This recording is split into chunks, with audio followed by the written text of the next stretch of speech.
أعوذ بالله من الشيطان الرجيم بسم الله الرحمن الرحيم ليس البر أن تولوا وجوهكم قبل المشرق والمغرب ولكن البر من آمن بالله واليوم الآخر والملائكة والكتاب والنبيين وآتى المال على حبه ذوي القربى واليتامى والمساكين وابن السبيل والسائلين وفي الرقاب وأقام الصلاة وآتى الزكاة والموفون بعهدهم إذا عاهدوا والصابرين في البأساء والضراء وحين البأس أولئك الذين صدقوا وأولئك هم المتقون صدق اللہ العظیم۔ لیس البر ان تولو، نہیں ہے نیکی یہی چیز یہ کہ تم پھیرو وجوہکم اپنے چہروں کو قبل المشرقی مشرق کی طرف والمغربی اور مغرب کی طرف ولکن البر اور لیکن نیکی من اس شخص کی ہے آمن باللہ جو ایمان لایا اللہ تعالیٰ پر والیوم الآخری اور آخرت کے دن پر والملائکتی اور فرشتوں پر والکتابی اور کتابوں پر والنبیین اور پیغمبروں پر وآت المال اور دیا اس نے مال علی حبہ اس کی محبت کی وجہ سے ذوی القربہ قریبی رشتہ داروں کو والیتامى اور یتیموں کو والمساکین اور مساکینوں کو وابن السبیل اور مسافروں کو والسائلین اور مانگنے والوں کو وفی الرقاب اور گردنوں کے چھڑانے کے لیے واقام الصلاۃ اور قائم کی اس نے نماز وآت الزکاۃ اور دی اس نے زکوٰۃ والموفون بعہدہم اور پورا کرنے والے اپنے وعدوں کو اذا عاہدوا جس وقت وعدہ کر لیتے ہیں والصابرین اور صبر کرنے والے فی البأساء مالی تنگی میں والضراء اور بدنی تنگی میں وحین البأس اور میدان جنگ میں اولئک الذین یہ وہ لوگ ہیں صدقوا جو سچے ہیں واولئک هم المتقون اور یہی لوگ ہیں جو پرہیزگار ہیں۔ پہلے تحویل قبلہ کا مسئلہ تھا کہ آن حضرت صلی اللہ علیہ وسلم کی خواہش کے مطابق جب اللہ تعالیٰ نے بیت اللہ کو قبلہ بنا دیا تو منافقوں اور مشرکوں نے اور یہودیوں نے اس کو بڑا اچھالا اور خصوصاً یہود و نصارہ نے کہا اس کی کس بات کا ہم اعتبار کریں، کبھی اس طرف چہرہ کر کے نماز پڑھتے ہیں اور کبھی اس طرف چہرہ کر کے نماز پڑھتے ہیں، اور چونکہ یہ پہلا مسئلہ تھا جو منسوخ ہوا اور جب کوئی نئی چیز آئے تو وہ نرالی اور تعجب خیز ہوتی ہے۔ یہودیوں اور عیسائیوں نے اپنی دکانوں، گلیوں، بازاروں اور گھروں میں ہر جگہ اس مسئلے کو موضوع بحث بنایا تھا۔ جب بھی کوئی شخص آتا اسے کہتے کہ تجھے معلوم ہے کہ محمد صلی اللہ علیہ وسلم نے اس قبلے سے اس طرف چہرہ پھیر لیا۔ اس مسئلے پر ان کا سارا وقت صرف ہوتا تھا۔ تو اللہ تعالیٰ فرماتے ہیں لیس البر، نیکی اسی میں بند نہیں ہے، ان تولو وجوہکم یہ کہ تم اپنے چہرے پھیرو قبل المشرقی مشرق کی طرف والمغربی اور مغرب کی طرف۔ بے شک قبلہ کی طرف رخ کرنا ایک نیکی کا فعل ہے، مگر نیکی اس میں بند نہیں ہے۔ تم نے ہر وقت اور ہر جگہ پر یہی مسئلہ چھیڑا ہوا ہے۔ نیکی کے اور بھی کام ہیں، ذرا اپنے گربان میں جھانک کر دیکھو کہ وہ کام بھی تم کرتے ہو یا نہیں۔ فرمایا وَلَٰكِنَّ الْبِرَّ مَنْ آمَنَ بِاللَّهِ، اور لیکن نیکی اس شخص کی ہے جو اللہ تعالیٰ پر صحیح معنی پر ایمان لایا، وَالْيَوْمِ الْآخِرِ، اور آخرت کے دن پر بھی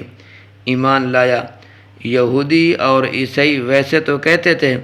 قیامت برحق ہے، مگر جب اس کی تفسیر کرتے تھے تو بالکل انکار ہی ہوتا تھا۔ میں ایک سمجھانے کے لیے عرض کرتا ہوں کہ جس طرح کوئی شخص کہے میں نے صدر مملکت کو دیکھا ہے، اور جب اس سے کہا جائے کہ صدر صاحب کا حلیہ کیا ہے، قد کیا ہے، شکل اور صورت کیا ہے، تو وہ کہتا ہے کہ اس کی 4 ٹانگیں ہیں اور لمبی دم ہے، اور لمبی سی اس کی سونڈ ہے، اور چوڑی چکلی اس کی پیٹھ ہے۔ یہ تو ہاتھی ہوا نا، صدر تو نہ ہوا۔ اسی طرح سمجھو کہ کہتے تھے آخرت ہے، مگر جب اس کی تفسیر بیان کرتے تھے تو وہ آخرت پر صادق نہ آتی تھی۔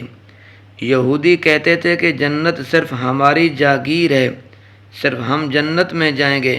اور کوئی نہیں جائے گا، اور عیسائی کہتے تھے کہ صرف ہم جائیں گے مگر روحانی ہوگی، جس طرح ہم خواب دیکھتے ہیں۔ تو یہ جو آگے تفسیر کرتے تھے یہ انکار کے مترادف تھی۔ تو فرمایا لیکن نیکی اس شخص کی ہے من آمن باللہ، جو اللہ تعالیٰ پر ایمان لایا، والیوم الآخر، اور آخرت کے دن پر ایمان لایا، والملائکۃ، اور اللہ تعالیٰ کے فرشتوں پر ایمان لایا کہ فرشتے اللہ تعالیٰ کی ایک نوری مخلوق ہے اور وہ بے شمار ہیں، ان کی تعداد کو صرف رب ہی جانتا ہے۔ قرآن پاک میں تو صرف 6 فرشتوں کے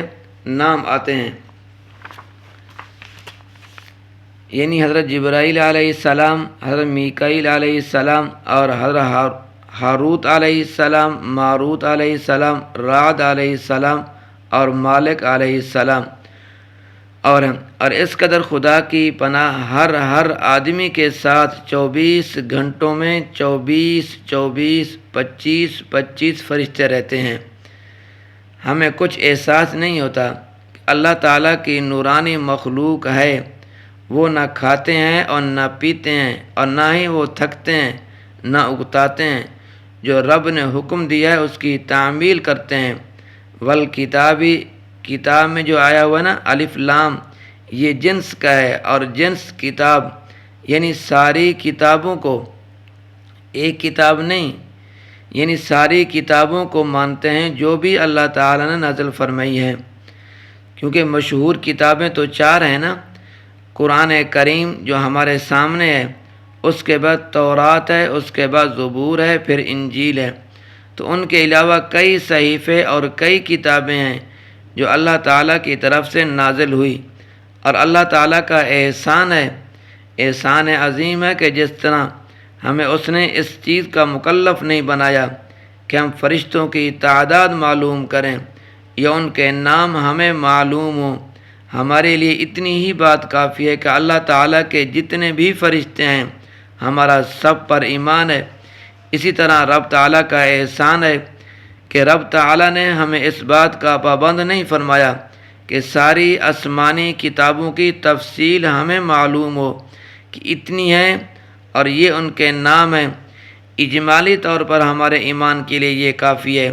کہ اللہ تعالیٰ نے جتنی بھی کتابیں بھیجی ہیں ہمارا سب پر ایمان ہے۔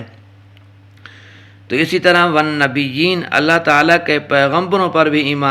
ایمان ہے، اور پیغمبر بے شمار گزرے ہیں، صحیح تعداد ہمیں معلوم نہیں ہے۔ اگر ان کی تعداد کا ذکر قرآن پاک میں ہوتا تو قطعی بات ہوتی، خبر متواتر ہوتی تو پھر بھی قطعی بات ہوتی، اور اگر کوئی حدیث صحیح ہوتی تو ظن غالب ہوتا۔ کوئی صحیح روایت ایسی نہیں ہے کہ جس میں پیغمبروں کی تعداد کا ذکر ہو۔ ایک روایت میں 1,24,000 اور ایک روایت میں 2,24,000 کا ذکر آتا ہے، لیکن دونوں روایتیں کمزور اور ضعیف ہیں۔ تو اس قابل نہیں ہے کہ ان پر اعتماد کیا جائے۔